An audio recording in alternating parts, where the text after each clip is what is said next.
This is a gang stalking pattern. I pull out of my garage and a person walks behind me. It's a government gang stalking pattern. Our street is mainly empty for most of the day. Now as I come out of my garage, it's not empty, and this is the pattern when I come out of my garage. There'll be a car that will pass in back of me. There'll be a person that walks in back of me. People in the neighborhood gang stalk. Now, am I saying that these people are government gang stalkers? No, because I'm not a mind reader and I don't know people's intention. But this is the government gang stalking pattern, that I come out of my garage, there it is, and gang stalkers pass behind me. For most of the day, the street is empty. If you come to this neighborhood, Costa Serena, most of the streets are empty most of the time. What you are seeing is not typical. Well, it's typical when I come out of my garage, but it's not typical. All right, there is a car that's going into 3192 Coral Drive. Now, that's what they do in government gang stalking. Some of my neighbors, many of my neighbors gang stalk. Many of the people in this neighborhood, I'd say maybe 30 or 40% gang stalk. And what they do, it's in the context of normal behavior. So I come out of my garage and they walk out of their house, maybe to pick up their mail. I come out of my garage, they pull into or out of their driveway. In other words, this is the corrupt United States government that orchestrates this.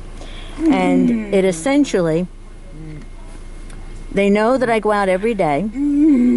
And just like when I go into stores, there will be somebody there in red as I get there, because they know typically where I go. Don't listen to the waving.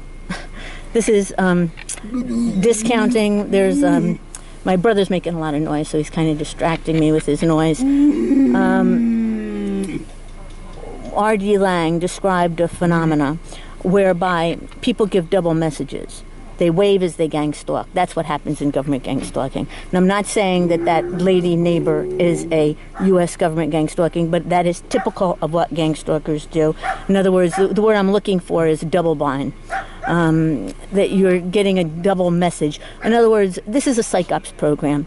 Its intention is to destroy. The FBI uses the word neutralize the target. In COINTELPRO, it actually was targeting people against the Vietnam War, etc. But in government gang stalking, they just target anybody. If the fireman doesn't like you, you get put, like the couple in Ohio that's on my website. They were gang stalked because they tried to buy a fire chief's house. So in the climate today, you just have to piss off a fireman. I had a fireman neighbor. He was a complete bully, a crazy person, and he's the one that targeted me. I've been targeted for 10 years. So this is an outrage. To have your neighbors constantly harass you with gang stalking is an outrage. It needs to be investigated. Government gang stalking. George Bush is responsible. Dick Cheney will probably turn out to be the person that started this, along with the neocons in the Bush White House. Barack Obama is responsible for continuing it. And Hillary Clinton is the next responsible person for embracing the status quo.